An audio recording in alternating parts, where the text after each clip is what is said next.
My self Ashish Kumar Porwal. मैं आपको आज जो है फिजिक्स से रिलेटेड प्रॉब्लम को क्रैक करने की टेक्निक आपके साथ में शेयर कर रहा हूँ, जिसके माध्यम से आप जो है फिजिक्स से रिलेटेड हर लेवल की प्रॉब्लम को इजीली समझकर उस टेक्निक के माध्यम से आप क्रैक कर सकते हैं। नंबर फर्स्ट, जब भी आपके सामने कोई प्रॉब्लम आती है तो उसे देखकर आप किस तरीके से पहचाने इसमें कौन सा कंसेप्ट लगेगा और उस किस टेक्निक के माध्यम से आप उसे सॉल्व कर सके, जिससे आपका जो सॉल्यूशन है विद इन 1 मिनट आ जाए, जिससे आपकी रैंक जो है IIT एंट्रेंस और मेडिकल एंट्रेंस में टॉप 100 में आपकी आ सके। तो यहाँ पर सबसे पहले यदि आपकी फिजिक्स की जब भी कोई भी प्रॉब्लम होती है, फिजिक्स मींस फिजिकली जो आपको दिखाई दे रहा है, जैसे कि आपसे कहा गया कि फैन जो है वो रोटेट कर रहा है, घूम रहा है, और इसकी एंगुलर स्पीड बताइए, या ये मार्कर जो है ये मोशन कर रहा है और आपसे कहा गया है इस इंस्टेंट ऑफ टाइम पर वेलोसिटी और एक्सेलरेशन बताइए। राइट, तो मैंने आपसे जो सवाल जो यहाँ पर क्रिएट किया वो यहाँ पर बॉडी से क्रिएट किया, या मार्कर एक इंडिविजुअल ऑब्जेक्ट है, ऑब्जेक्ट से रिलेटेड है। राइट, तो यहाँ पर आप देखिएगा, यहाँ पर जो प्रॉब्लम अराइज हो रही है फिजिक्स से रिलेटेड, वो या तो बॉडी से हो सकती है, या ऑब्जेक्ट से हो सकती है, या सिस्टम से हो सकती है। मैंने बोला कि यहाँ पर ये कोचिंग सिस्टम है, इसमें कितने टाइप के फोर्सेस लग रहे हैं, या आप अपनी सीट पर बैठे हैं, आप पर कितने टाइप के फोर्सेस लग रहे हैं। राइट, तो आपसे रिलेटेड मैंने बात की तो that is related with the body. मैंने बोला कोचिंग इज एक्चुअल सिस्टम, और इस पे कितने टाइप के फोर्सेस लग रहे हैं that is related with the system. मैंने मार्कर से रिलेटेड बात की तो this marker is accelerating with an acceleration A. तो आपसे पूछा गया what is the velocity at that state of time, यानी कि कुल मिला के आपसे प्रॉब्लम जो अराइज की जा रही है वो ऑब्जेक्ट से रिलेटेड है। अब तीनों में कॉमन पॉइंट क्या है, बॉडी है या सिस्टम है, ऑब्जेक्ट है, तीनों की तीनों एक डेफिनेट स्पेस को ऑक्यूपाई कर रहे हैं, यानी कि generally we can say as a vector. अब मैटर को मैं स्टडी करूं तो matter is composed by number of molecules. Right, and one molecule it is composed by number of atoms, and one atom it is composed by number of electron, proton and neutron, and they are composed by number of quarks। तो आप यहां पर देखें कि smallest unit of the matter क्या है, quark है, लेकिन elementary particles are known as electron, proton and neutron. आपसे इसके पीछे रीजन को शेयर करना चाहता हूं। रीजन क्या है कि जो मैटर है वो एक्चुअल में स्टेबल है इन फ्री स्टेट।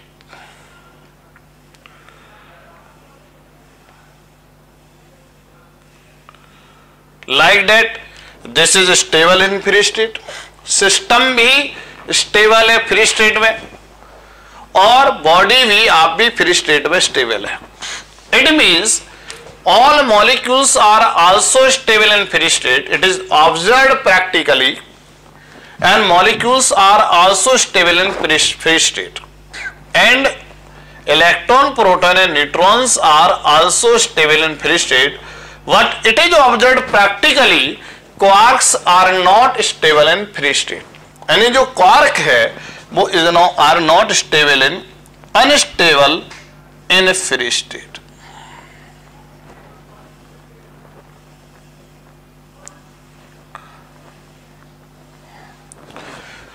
तो with respect to stability of in free state, smallest unit of the matter are electron, proton and neutrons. Therefore, they are known as elementary particles.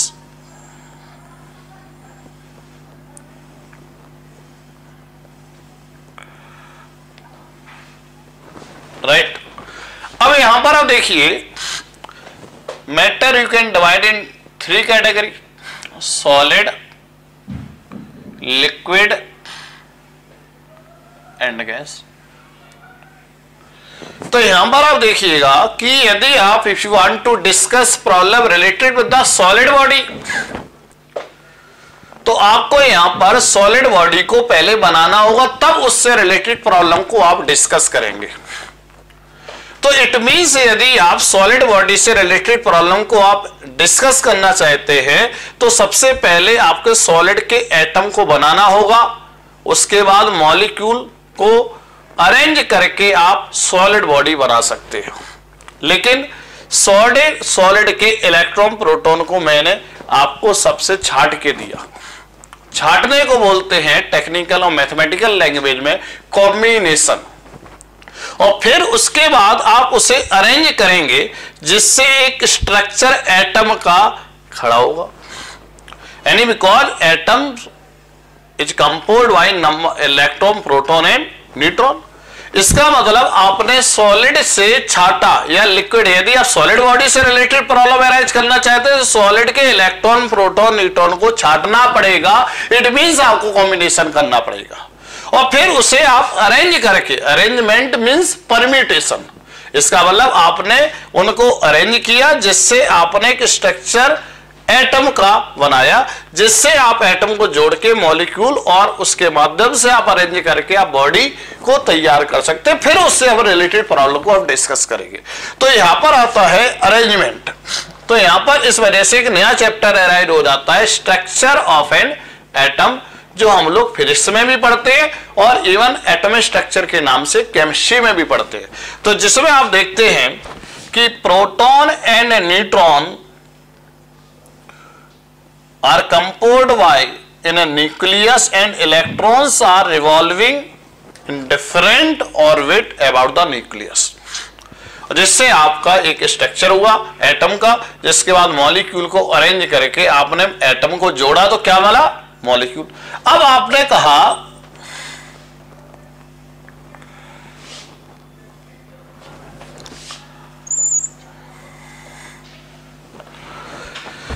यहां पर आप देखिए कि यहां पर मैंने सॉलिड के एटम को तैयार किया।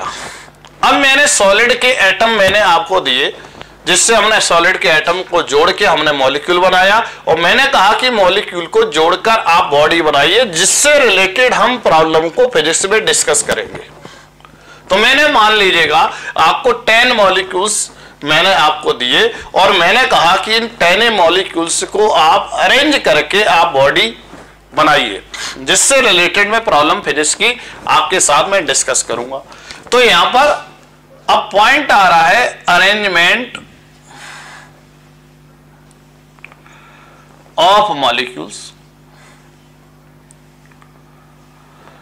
अब मॉलिक्यूल को आप 2 तरीके से आप अरेंज कर सकते हैं। या तो आप यदि किसी छोटे बच्चे को यदि आप मॉलिक्यूल से दें तो क्या करेगा, वो बिखेर देगा।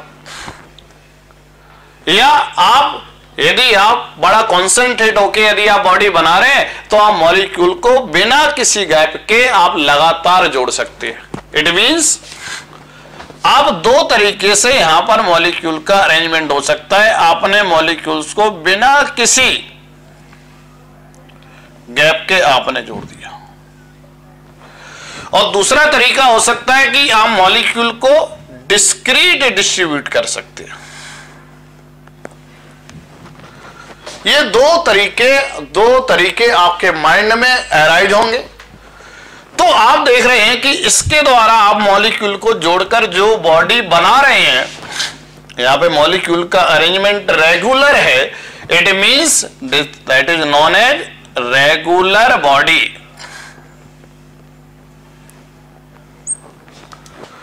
और आप यहां पर देखिए, यहां पर मॉलिक्यूल को आपने इर्रेगुलर वे में जोड़ा है, तो that is known as irregular body. आप ऑलरेडी जानते हैं कि सिस्टम मीन्स जिसमें एक से ज्यादा हो, एक से ज्यादा बॉडी है तो बॉडी सिस्टम हम कहेंगे, और एक से ज्यादा पार्टिकल है तो उसे हम पार्टिकल सिस्टम कहेंगे। और आप यहां पर देख रहे हैं, यहां पर पार्टिकल डिस्क्रीट है तो therefore you can say as a discrete particles system, discrete particle system, right. अब यहां पर आया कि आपसे फिजिक्स में जो प्रॉब्लम बॉडी से अराइज की जा सकती है या सिस्टम से अराइज जो की जा सकती है वो या तो रेगुलर बॉडी से अराइज हो सकती है और इरेगुलर बॉडी से अराइज हो सकती है। अब उसको फिजिक्स की यदि कोई प्रॉब्लम है तो इसका मतलब यहां पर आप देखें मैटर से रिलेटेड जो प्रॉब्लम आती है बॉडी सिस्टम ऑब्जेक्ट से आएगी, और इससे रिलेटेड मैं प्रॉब्लम जो बात कर रहा हूं वो फिजिक्स से रिलेटेड कर रहा हूं। और फिजिक्स मींस फिजिकल क्वांटिटी,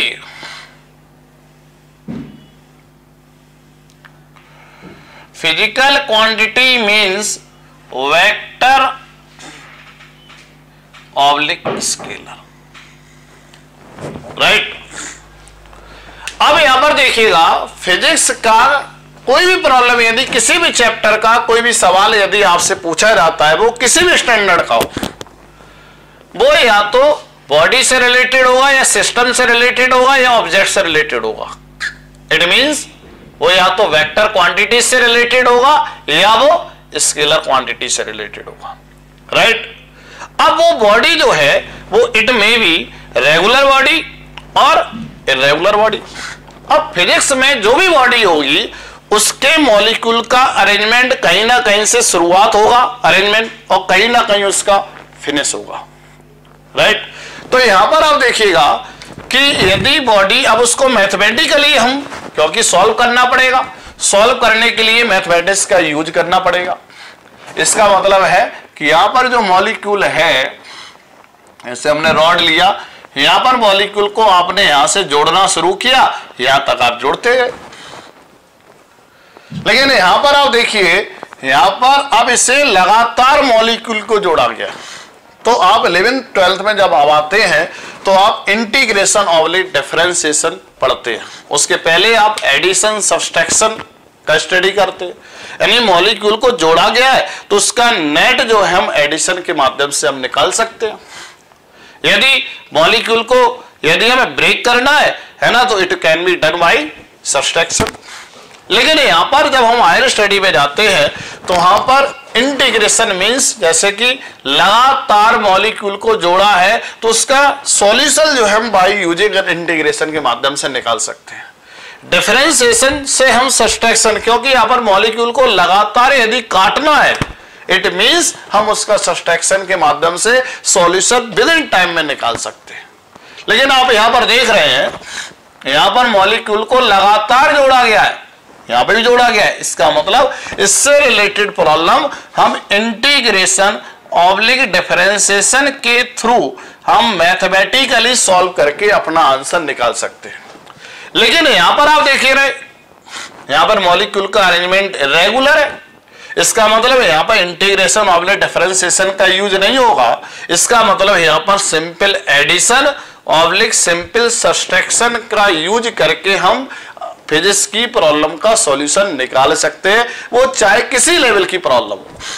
अब पॉइंट आता है कि आपने इंटीग्रेशन दो टाइप के पढ़े हैं,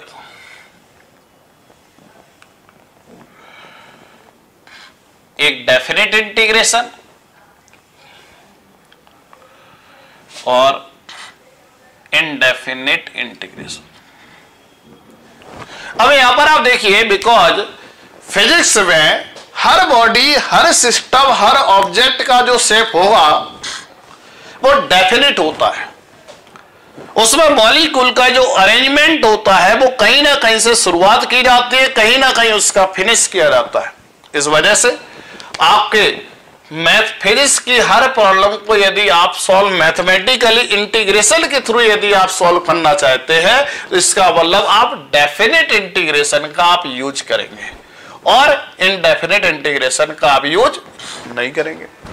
इसका मतलब डेफिनेट इंटीग्रेशन का मतलब आपको इंटीग्रेशन पर आपको लिमिट लगाने की जरूरत पड़ी।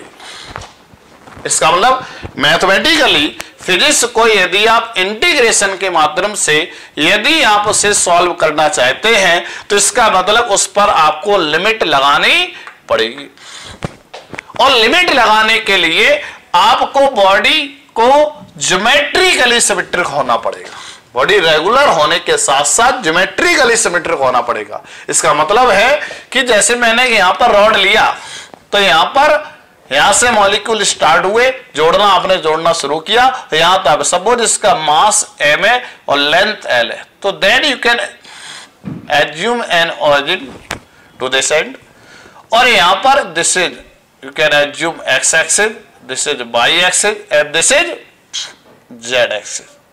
यदि हमने z एक्सिस को यहां पर बना दिया तो आपके अंदर एक कंफ्यूजन आएगा, जबकि ये तो x और y प्लेन में लाई कर रहा है, ये z एक्सिस नहीं है। तो यहां पर दिस इज z एक्सिस जिसे आप इमेजिन कर सकते हैं। और आप देखिए इस एंड के कोऑर्डिनेट आपने जो ओरिजिन एज्यूम किया है वो 0 0 0 होंगे और इस एंड के जो कोऑर्डिनेट होंगे l, 0, 0। तो आप देख रहे हैं जिसके कोऑर्डिनेट, जिस बॉडी के कोऑर्डिनेट को हम मैथमेटिकली डिफाइंड कर सके तो उसकी हम लिमिट ले सकते हैं, जैसे 0 से l। यहां पर यदि बॉडी यहां पर आप देख रहे हैं दिस इज अ रॉड और यहां पर मैंने यहां पर रिंग जोड़ दिया। यदि मैं इंडिविजुअली रिंग की बात करूं तो इस इंडिविजुअली रिंग, और यहां पर आप देख रहे हैं यहां पर मॉलिक्यूल को आपने लीनियरली जोड़ा है, यहां पर मॉलिक्यूल को आपने एंगुलरी यानी कि एंगुलर डायरेक्शन में आपने ऐड किया। तो यहां पर आप देख रहे हैं कि यहां पे यदि हम ओरिजिन एज्यूम कर लें और दिस इज x एक्सिस और दिस इज y एक्सिस और this is marker is z axis, तो यहां पर आप देखिएगा कि यहां पर सपोज रेडियस r है तो थीटा एंगल, तो इसके कोऑर्डिनेट को आप डिफाइंड कर लेंगे r cos theta and r sin theta. इसका मतलब कोऑर्डिनेट डिफाइंड करने का मतलब हम लिमिट ले सकते हैं। यदि हम कोऑर्डिनेट डिफाइंड कब नहीं कर पाएंगे, जब बॉडी ज्योमेट्रिकली सिमेट्रिक नहीं होगी। इसका मतलब है कि उसमें मॉलिक्यूल का अरेंजमेंट दोनों तरीके से हो, लीनियर भी है एंगुलर भी है, या लीनियर एंगुलर है या केवल लीनियर है लेकिन सिमेट्रिकली नहीं है, तो इस रेगुलर ना होने की वजह से रेगुलर बॉडी के ज्योमेट्रिकली सिमेट्रिक बॉडी के अंतर्गत नहीं आएगी, तो वो इंटीग्रेशन के माध्यम से सॉल्व नहीं होगी। तो इंटीग्रेशन से सॉल्व करने के लिए आपको बॉडी रेगुलर होने के साथ साथ ज्योमेट्रिकली सिमेट्रिक होना कंपल्सरी है। इसका मतलब उसमें मॉलिक्यूल का अरेंजमेंट या तो केवल लीनियर होना चाहिए या केवल एंगुलर होना चाहिए, जिससे आप उसके कोऑर्डिनेट को निकालकर हम उस पर लिमिट लेके उसे मैथमेटिकली सॉल्व कर सकते हैं। लेकिन यदि हमने मान लीजिएगा ये रॉड के साथ हमने इस रिंग को ऐड कर दिया, अब देख रहे हैं यहां पर ये बॉडी रेगुलर है, यहां पर मॉलिक्यूल का अरेंजमेंट यहां पर रेगुलर है, लगातार आपने मॉलिक्यूल को जोड़ा, यहां पर भी कोई गैप नहीं है। लेकिन यहां पर क्या है, इस वाले पोर्शन में मॉलिक्यूल को जो अरेंज किया वो आपने लीनियर किया और यहां पर आपने एंगुलर किया, राइट। तो इस सिचुएशन में हम इसके कोऑर्डिनेट यहां पर करता हूं ओरिजिन को, लेकिन यहां पर हम कोऑर्डिनेट नहीं निकाल सकते, और कोऑर्डिनेट नहीं निकाल पाएंगे तो हम इस पर लिमिट नहीं ले सकते, और जब लिमिट नहीं ले पाएंगे तो इंटीग्रेशन के थ्रू हम इस प्रॉब्लम को मैथमेटिकली सॉल्व नहीं कर पाएंगे। इसका मतलब है कि बॉडी रेगुलर होने के साथ साथ क्या होना जरूरी है, ज्योमेट्रिकली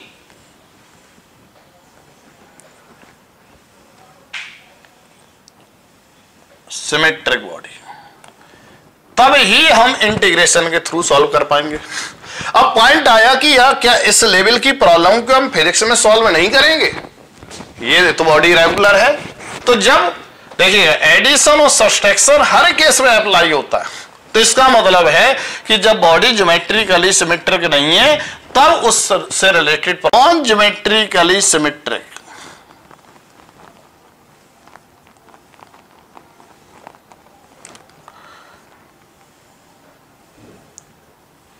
सिमेट्रिक बॉडी का जो हम सॉल्यूशन है वो एडिशन और सब्सट्रैक्शन के थ्रू निकालेंगे। ये तो मैंने जनरल, इसका मतलब आप देख रहे हैं रिलेटेड यदि प्रॉब्लम फिजिक्स में अराइज की जाती है तो आप देख रहे हैं कि यहां पर मॉलिक्यूल का अरेंजमेंट रेगुलर नहीं है। इसका मतलब है वो प्रॉब्लम किससे सॉल्व होगी? सब्सट्रैक्शन से, क्योंकि ज्योमेट्रिकली सिमेट्रिक नहीं है। यहां पे ये वाली प्रॉब्लम को इंटीग्रेशन ऑब्लिक डिफरेंशिएशन के थ्रू सॉल्व नहीं कर सकते। मैंने कहा दिस इज अ रॉड और ये डिस्क है। अभी रेगुलर तो है लेकिन ज्योमेट्रिकली सिमेट्रिक नहीं, तब भी ये प्रॉब्लम किससे सॉल्व होगी? एडिशन से। अब हमने क्या किया, इसमें ये पीस काट कर दिया। अब यहां पर मैंने कट किया तो आप देख रहे हैं कि फाइनली इससे सॉल्व होगी, लेकिन आप देख रहे हैं यहां पे एडिशन भी लगेगा, कट किया तो सब्सट्रैक्शन भी लगेगा। अब हम इसको पेस्ट कर दें यहां पर तो आप देख रहे हैं यहां पे एडिशन भी लगेगा। तो यहां पर आप देख रहे हैं इससे रिलेटेड ये बॉडी ज्योमेट्रिकली यहां पर यदि मैं नहीं कट करता तो रेगुलर बॉडी तो होती लेकिन ज्योमेट्रिकली सिमेट्रिक नहीं होती। फाइनली इंटीग्रेशन ऑब्लिक डिफरेंशिएशन के थ्रू ये प्रॉब्लम सॉल्व नहीं हो पाती। अब आपने क्या किया, डिस्क में ये पीस कट किया और यहां पर आपने ऐड कर दिया। अब इंडिविजुअली डिस्क की मैं बात करूं तो अभी इंडिविजुअली डिस्क अब ज्योमेट्रिकली सिमेट्रिक नहीं रही, फाइनली वो इर्रेगुलर बॉडी में आएगी। और आप यहां पे देखिएगा यहां पर इससे related problem addition oblique subtraction दोनों के माध्यम से सॉल्व होगी, राइट। अब यहां पर आप देखिए मैंने फिजिक्स से प्रॉब्लम अराइज की, जैसे कि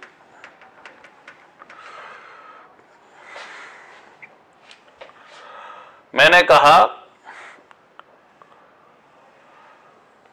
this is a rod of mass m and length L. Now this rod is rotating about this axis of rotation.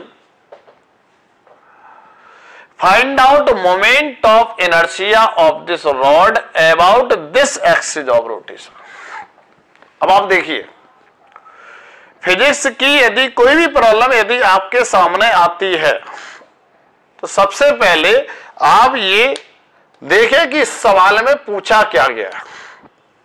तो जब तक आप ये डिफाइन नहीं करेंगे कि प्रॉब्लम में पूछा क्या गया है तब तक आप जो है आगे प्रोसीड प्रॉब्लम को नहीं कर सकते। तो फर्स्टली किसी भी प्रॉब्लम को यदि आप सॉल्व करना चाहते हैं तो सबसे पहले you define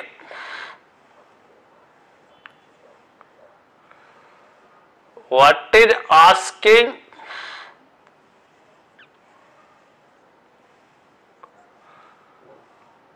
you in the problem.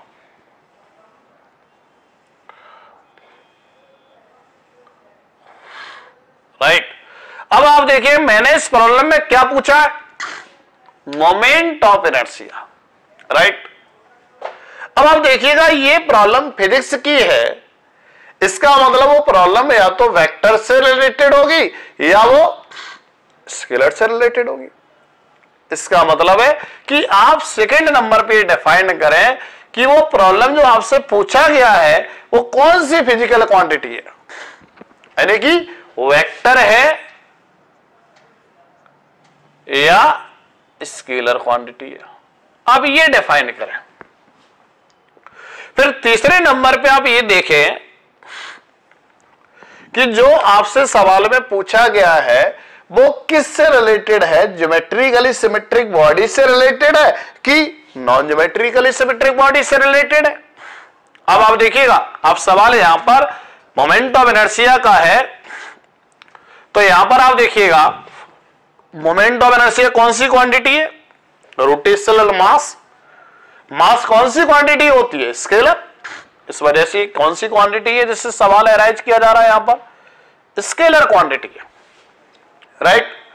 अब यहां पर आप देखिएगा जिससे रिलेटेड यहां पर प्रॉब्लम पूछी गई है, रॉड से रिलेटेड, ये रॉड जो है इस एक्सिस ऑफ रोटेशन के अबाउट ज्योमेट्रिकली सिमेट्रिक कैटेगरी में आ रही है कि नॉन ज्योमेट्रिकली सिमेट्रिक कैटेगरी में आ रही है? अब यहां पर देखिए ये किस कैटेगरी में आ रही है बताइए? ज्योमेट्रिकली सिमेट्रिक कैटेगरी में आ रही है। और ये जब ये सिमेट्रिकली सिमेट्रिक कैटेगरी में आ रही है, इसका मतलब ये प्रॉब्लम क्या है बताइए? इंटीग्रेशन ऑब्लिक डिफरेंशिएशन के थ्रू सॉल्व होगी। और आप देखिए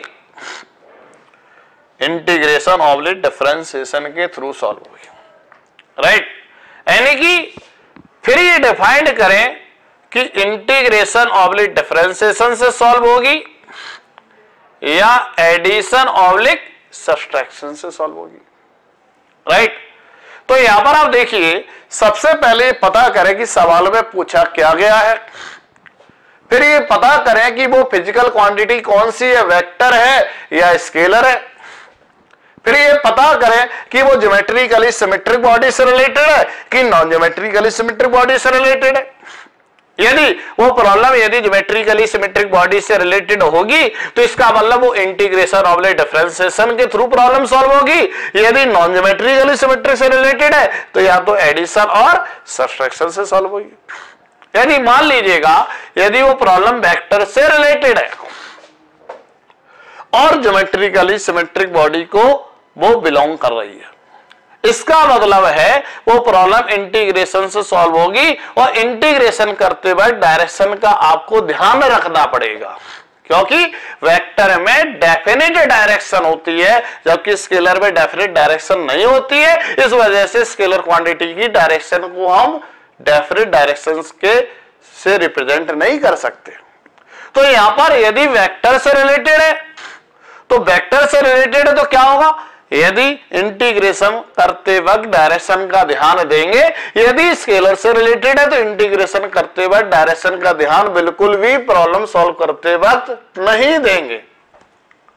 यदि वो वेक्टर से रिलेटेड और नॉन ज्योमेट्रिकली सिमेट्रिक बॉडी से रिलेटेड है वो प्रॉब्लम, इसका मतलब वेक्टर सम से सॉल्व होगी या वेक्टर सब्सट्रैक्शन से सॉल्व होगी। यदि वो स्केलर से रिलेटेड है तो स्केलर सब से सॉल्व होगी या स्केलर सब्सट्रैक्शन से सॉल्व हो जाएगी। तो यहां पर ये बड़ा इंपॉर्टेंट पार्ट है ये फिजिक्स का। यदि आपने इस टेक्निक को समझ लिया तो हर चैप्टर के किसी भी सवाल को किसी भी लेवल का यदि प्रॉब्लम है तो यदि आप इस टेक्निक के माध्यम से सॉल्व करेंगे तो प्रॉब्लम आपको बिना कंफ्यूजन के अपने आप सॉल्व करने के लिए कैपेबल हो जाएंगे। तो यहां पर आप देखिए ये प्रॉब्लम स्केलर से रिलेटेड है और इंटीग्रेशन सॉल्व हो रही है। इसका मतलब इंटीग्रेशन करते वक्त डायरेक्शन का आप ध्यान बिल्कुल भी नहीं देंगे। फिर आप क्या करेंगे? Third number. अब फोर्थ नंबर पे आप देखिए जो आपसे पूछा गया है उसका कॉन्सेप्ट अप्लाई करेंगे। एप्लीकेशन ऑफ कॉन्सेप्ट या फॉर्मूला।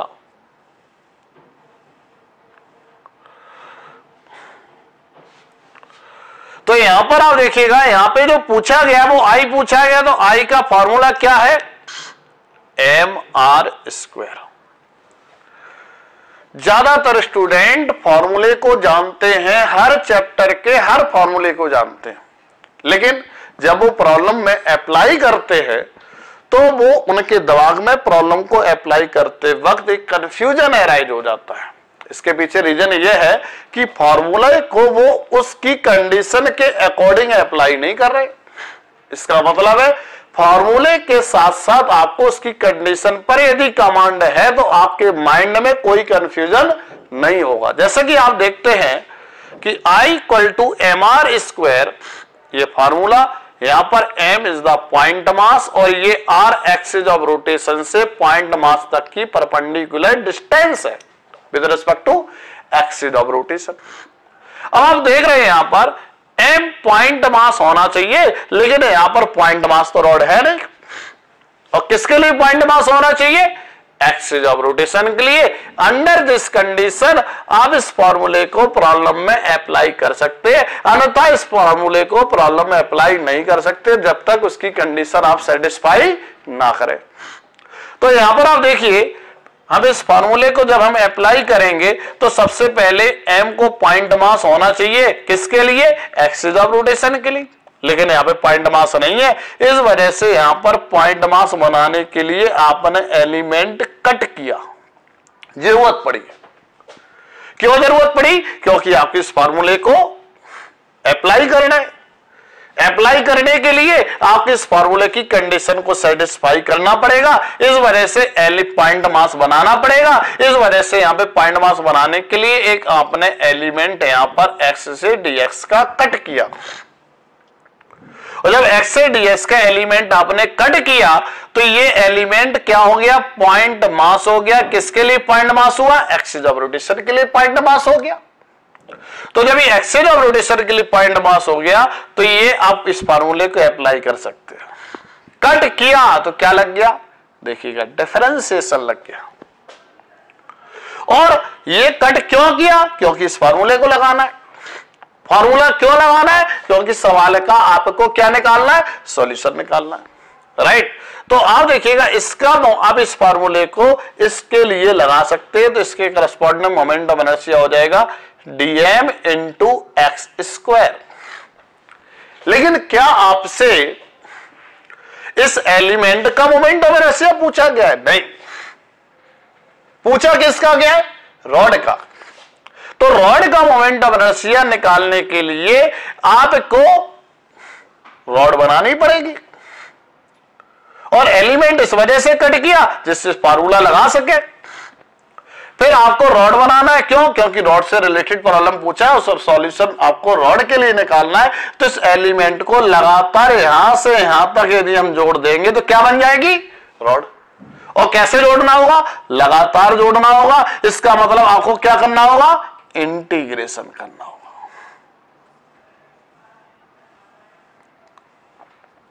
और इंटीग्रेशन करते वक्त आप इसका क्या करेंगे? सॉल्यूशन आप निकाल लेंगे, राइट। तो यहां पर आप देखिएगा कि सबसे पहले यदि आप फिजिक्स के किसी भी चैप्टर की प्रॉब्लम को यदि आप बिना कंफ्यूजन यदि आप क्रैक करना चाहते हैं तो सबसे पहले आप फिजिक्स की प्रॉब्लम को स्टडी करके ये देखें कि सवाल में पूछा क्या गया है। फिर ये देखें कि जो पूछा गया है वो वेक्टर से रिलेटेड है कि स्केलर से रिलेटेड है। फिर ये पता करें कि वो प्रॉब्लम जो आपसे पूछी गई है वो ज्योमेट्रिकली सिमेट्रिक बॉडी को रिलेटेड कर रही है कि नॉन ज्योमेट्रिकली सिमेट्रिक बॉडी से रिलेटेड है। यदि वो वेक्टर से रिलेटेड है और ज्योमेट्रिकली सिमेट्रिक है, इसका मतलब इंटीग्रेशन करते वक्त डायरेक्शन का ध्यान देंगे। यदि नॉन ज्योमेट्रिकली सिमेट्रिक से तो इंटीग्रेशन करते वक्त डायरेक्शन का ध्यान, ये वेक्टर सबट्रैक्शन और वेक्टर सब से प्रॉब्लम सॉल्व हो जाएगी। इसका मतलब इस वाले केस में क्या हो रहा है? इंटीग्रेशन करते हुए डायरेक्शन का ध्यान देंगे, और इसमें क्या हो रहा है? वेक्टर सम और वेक्टर सबट्रैक्शन से प्रॉब्लम सॉल्व होगी। यदि इससे रिलेटेड है तो इंटीग्रेशन करते हुए डायरेक्शन का ध्यान बिल्कुल भी नहीं देंगे, और यहां पर इससे रिलेटेड है तो इसका ना स्केलर सम या स्केलर सबट्रैक्शन से प्रॉब्लम सॉल्व होगी। तो अब कोई भी अब उसको आप क्या करेंगे? कॉन्सेप्ट अप्लाई करेंगे, फॉर्मूले को अप्लाई करेंगे जो आपसे पूछा गया है। तो फॉर्मूले को अप्लाई हम उसकी कंडीशन के अकॉर्डिंग करेंगे। जैसे कि यहां पर हमने लिया I = mr², तो इस फॉर्मूले की अप्लाई करने की क्या कंडीशन है कि m पॉइंट मास होना चाहिए। किसके लिए होना चाहिए? एक्सिस ऑफ रोटेशन के लिए होना चाहिए। क्या ये एक्सिस ऑफ रोटेशन के लिए पॉइंट मास है? रॉड नहीं है। इस वजह से यहां पर आपने एलिमेंट काटा। काटने का मतलब क्या होता है? डिफरेंशिएशन हुआ। क्या आपसे सवाल एलिमेंट के लिए पूछा गया? नहीं, रॉड के लिए पूछा है। इस वजह से आपने लगातार एलिमेंट को जोड़ा तो क्या हो गया? इंटीग्रेशन हो गया। तो आपने इंटीग्रेशन करते हुए डायरेक्शन का ध्यान यहां पे क्यों नहीं रखा? क्योंकि यहां पर ये स्केलर क्वांटिटी है। तो आपको मैंने ये टेक्निक बताई। यदि आप इस टेक्निक के माध्यम से यदि आप किसी भी सवाल को यदि आप सॉल्व करेंगे तो ऑटोमेटिकली आपकी प्रॉब्लम बिना किसी कंफ्यूजन के आपसे सॉल्व हो जाएगी। तो यहां पर आप देखिए, तो सबसे पहले मैं एक बार टेक्निक को रिवाइज करना चाहता हूं. Firstly we define what is asking you in the problem. Second, you define this problem is related with the vector quantity or scalar quantity. Then you define this problem will be solved by using an integration of the differentiation or sum or addition. If any problem is related to the vector and related with the geometrically symmetric body, it means this problem will be solved by using an integration by taking attention on direction. If problem is related with the non-geometrically symmetric body, it means this problem will be solved either by the vector sum or vector subtraction or combination of vector sum as well as of subtraction. If problem is related with the scalar quantity, it means if this problem is related to the geometrically symmetric body, it means problem will be solved by using an integration without taking attention on direction. If problem is related with the non-geometrically symmetric body, it means problem will be solved by scalar sum or scalar subtraction. Then for next step is application of the concept or formula by using condition of formula. तो यहाँ पर उस condition के तहत हम इसको जो है अप्लाई करेंगे, ऑटोमेटिकली आपका जो आंसर है वो विद इन टाइम में बिना किसी कंफ्यूजन के आपके दिमाग में आ जाएगा. मैं एक दूसरे एग्जाम्पल के जरिए मैं आपको बताना चाहता हूं. अब यहां पर आप देखें, मैंने लिया this is a rod and this is a ring and this system is rotating about this axis of rotation and find out moment of inertia of this system. और आप यहां पर देखें इसमें कि आपसे पूछा क्या है, moment of inertia. Clear, first step is clear. फिर आप देखिए जो आपसे पूछा वो वेक्टर है कि स्केलर, स्केलर है. फिर आप देखिए कि जो आपसे पूछा है वो ज्योमेट्रिकली सिमेट्रिक कैटेगरी में आ रहा है कि नॉन ज्योमेट्रिकली सिमेट्रिक कैटेगरी में आ रहा है, नॉन ज्योमेट्रिकली सिमेट्रिक, और आपसे ऐड किया गया. इसका मतलब स्केलर सम से वो प्रॉब्लम सॉल्व होगी. तो आप देखिए क्या स्केलर सम होगा तो क्या होगा, इसका अलग से निकालोगे और इसका अलग से, और इंटीग्रेशन से तो होगा नहीं. तो इसका मोमेंट ऑफ इनर्शिया अलग निकालोगे तो I system is equal to I rod plus I ring, और इसके माध्यम से आप प्रॉब्लम को बिना कंफ्यूजन के आप क्या कर लोगे, सॉल्व. तो ऑलरेडी आप जानते हैं रॉड का मोमेंट ऑफ इनर्शिया इसके बाद क्या होता है, ml²/3, और रिंग का moment of inertia parallel axis theorem से इस एक्सिस ऑफ रोटेशन के अबाउट निकाल के आप इसे मैथमेटिकली सॉल्व कर सकते हो. यदि मान लीजिएगा इसमें ये पीस, ये मान लीजिए डिस्क है, अब रिंग छोड़ दीजिए, मान लीजिए इसे डिस्क है, तो आप क्या करेंगे, ये पीस इस डिस्क से हमने कट किया और इस पीस को कट करके मैंने मान लीजिएगा यहां पर इसे पेस्ट कर दिया. तो आपसे कहा गया है इसका मोमेंट ऑफ इनर्शिया इसके अबाउट आप बताइए. तो क्या हो रहा है, यहां पर ये नॉन ज्योमेट्रिकली सिमेट्रिक कैटेगरी में आ रहा है. तो यहां पे क्या होगा, स्केलर सम काटा ऐड भी किया गया है डिस्क को, और डिस्क से एक पीस कट करके भी ऐड किया गया. तो addition oblique subtraction, scalar sum oblique scalar subtraction से थ्रू प्रॉब्लम सॉल्व होगी. तो क्या होगा, I rod plus I disc minus I cut plus I paste के माध्यम से सॉल्व हो जाएंगे.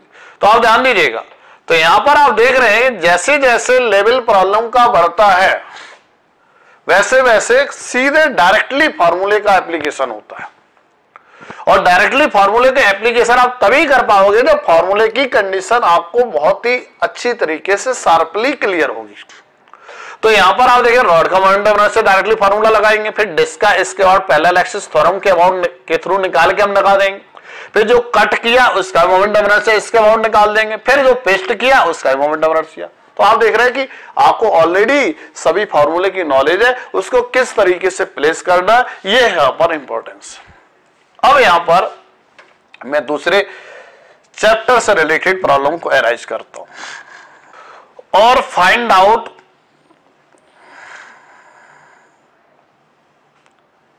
Electric field intensity at point P due to ring. आपसे प्रॉब्लम ये अराइज की गई है, पूछा गया है। तो आप देखिएगा ये प्रॉब्लम में क्या पूछा गया है, ई, इट इज ए वेक्टर और स्केलर, वेक्टर।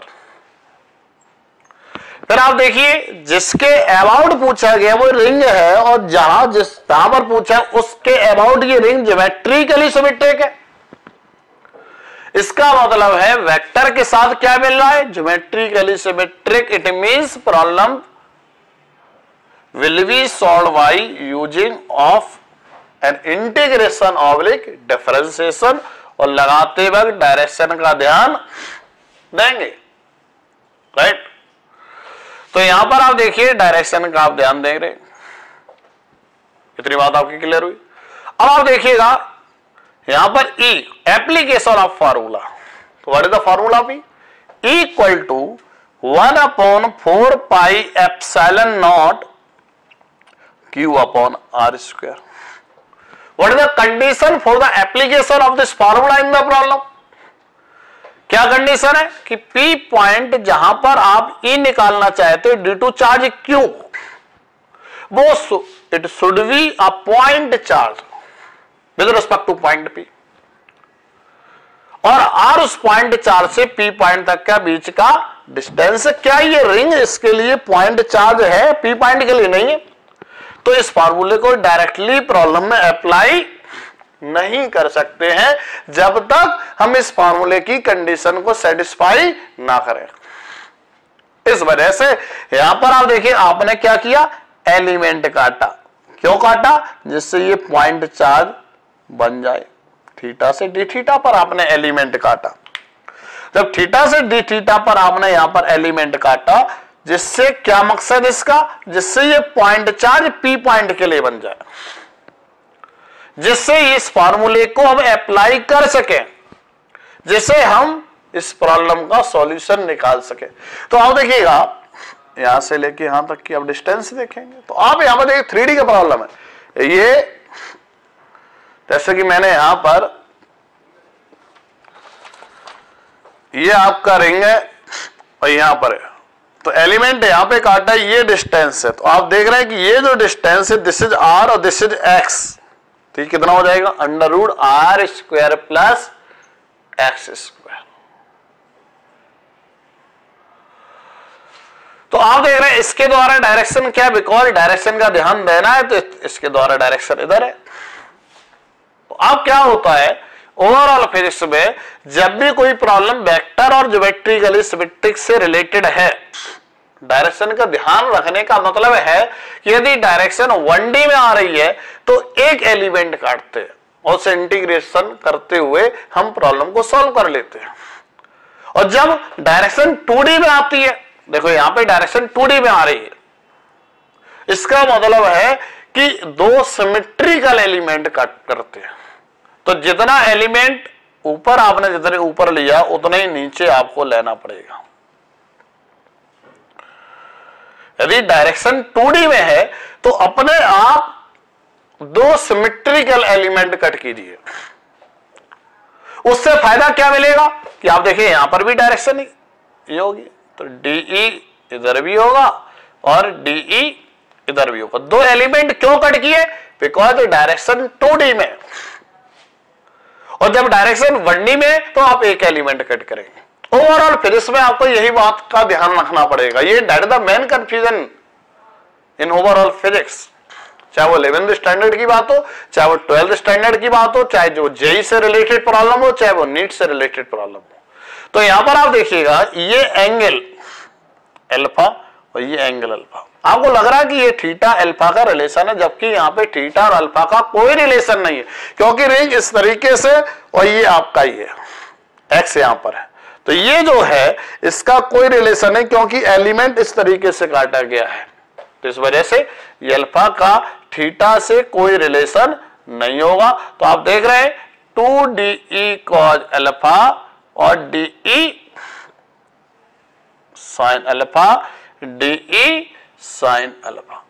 अब यहां पर एक बात ध्यान रखें कि ये और ये एलिमेंट कट हो जाए, तो दो सिमेट्रिकल एलिमेंट लेने से फायदा यह मिलेगा कि कुछ एलिमेंट आपके कैंसिल आउट हो जाएंगे और कुछ एलिमेंट ऐड होकर आपको रिजल्टेंट प्रोवाइड कर देंगे। और पॉइंट चार्ज बनाने से फॉर्मूला आ जाएगा 1/4 pi epsilon naught dq upon ये वाली distance under root r square plus x square का होल स्क्वायर। ठीक है, डी आ गया, कॉज अल्फा वी वेरिएबल है। कॉज अल्फा क्यों वेरिएबल है? क्योंकि एलिमेंट जब अलग अलग लोगे तो आपका cos alpha under root r square plus ये जो एंगल है वो क्या है, ये है। आप देखिएगा एलिमेंट आपने यहां पे कट किया, यहां पे ये, तो ये जो under root r square cos alpha, तो बेस अपॉन हाइपोटेनस, तो बेस कितना x under root r square plus, तो ये जो कॉज अल्फा है दैट इज द कांस्टेंट यहां पर होगा, उसे इंटीग्रेट करके आप सॉल्व करके आंसर निकाल दोगे। तो आप यहां पर देख रहे हैं कि कब प्रॉब्लम इंटीग्रेशन से सॉल्व होगी और कब प्रॉब्लम इंटीग्रेशन से सॉल्व नहीं होगी। जब प्रॉब्लम इंटीग्रेशन से सॉल्व होगी तो एलिमेंट एक काटेंगे या दो काटेंगे, इस चीज का स्पेशली आप ध्यान रखो। दो एलिमेंट कट कब करेंगे? जब डायरेक्शन किसी वेक्टर क्वांटिटी की 2D में आएगी। जब 2D में आएगी तो आप दो सिमेट्रिकल एलिमेंट कट करेंगे, राइट। सेकेंड पॉइंट, अब यहां पर देखिएगा, उससे फायदा ये होगा कि कुछ एलिमेंट कैंसिल आउट हो जाते हैं, कुछ एलिमेंट ऐड होकर रिजल्टेंट आपको प्रोवाइड कर देते हैं। लेकिन यदि मैं दूसरा एग्जांपल लेता हूं जिसमें आपको एक ही एलिमेंट कट करने की आवश्यकता पड़ रही, अब जैसे मैंने लिया, this is a rod uniformly charge rod of charge Q and length L and calculate electric field intensity at point P due to rod। तो आप देखिएगा कि वेक्टर से रिलेटेड है और इसके अबाउट ये ज्योमेट्रिकली सिमेट्रिक भी है। इंटीग्रेशन और डिफरेंशिएशन करते हुए डायरेक्शन में ध्यान देंगे, फॉर्मूला तभी लगेगा पॉइंट चार्ज हो, लेकिन ये भी रॉड भी इसके लिए पॉइंट चार्ज नहीं है। तो इस वजह से हमने क्या किया, इसमें एलिमेंट कट किया, लीनियर है डिस्ट्रीब्यूशन, इस वजह से लीनियर कट करेंगे तो आपका dq चार्ज आ गया और इसके द्वारा डायरेक्शन यहां पर 1D में आ रही है। जब डायरेक्शन 1D में आएगी, डायरेक्शन किस में आएगी? 1D में। जब डायरेक्शन 1D में आई तो एक ही एलिमेंट आप कट करेंगे। जैसे यहां पे देखो, आपको दिखाई दे रहा है कि कब एक एलिमेंट कब कट करना है, कब दो एलिमेंट कट करना है। जब डायरेक्शन 1D में आ रही तो एक ही एलिमेंट, आप यहाँ पे दो नहीं कट करना, और जब डायरेक्शन 2D में आएगी तो दो सिमेट्रिकल एलिमेंट कट करेंगे, जिससे फायदा ये होगा कुछ कैंसिल आउट हो जाए, कुछ ऐड होकर रिजल्टेंट आपको प्रोवाइड कर देंगे। तो आप यहां पर आप देखिए, तो आप इस तरीके से, अब मैंने यहां पर इलेक्ट्रिक पोटेंशियल की बजाय मैंने आपसे पूछा है this is a rod of charge Q and length L, find out electric potential at point P। अब देखिएगा जो आपसे पूछा वो स्केलर है और जिसके द्वारा पूछा है वो ज्योमेट्रिकली सिमेट्रिक है। It means integration oblique differentiation के थ्रू प्रॉब्लम सॉल्व होगी और डायरेक्शन का ध्यान बिल्कुल भी नहीं देंगे। फिर हम फॉर्मूले को अप्लाई करेंगे 1/4 पाई एप्सिलॉन नॉट QYR, और ये फार्मूला तभी वैलिड है जब पॉइंट चार्ज है। तो यहां पर आप देख रहे हैं, इस वजह से यहां पर एक एलिमेंट कट किया, इस पर चार्ज dq हो जाएगा, राइट। इस फार्मूले को अप्लाई करके हम लोग इंटीग्रेट करके प्रॉब्लम का क्या निकाल सकते हैं, सॉल्यूशन निकाल सकते हैं। तो इस तरीके से आप जो है हर सवाल को, किसी भी चैप्टर के सवाल को इस टेक्निक के माध्यम से यदि आप सॉल्व करते हैं तो बिना किसी कंफ्यूजन के आप अपने माइंड में इस प्रॉब्लम को इमेजिन करके अपने आप सॉल्व कर सकते हैं mathematically through this technique. Okay, thank you very much.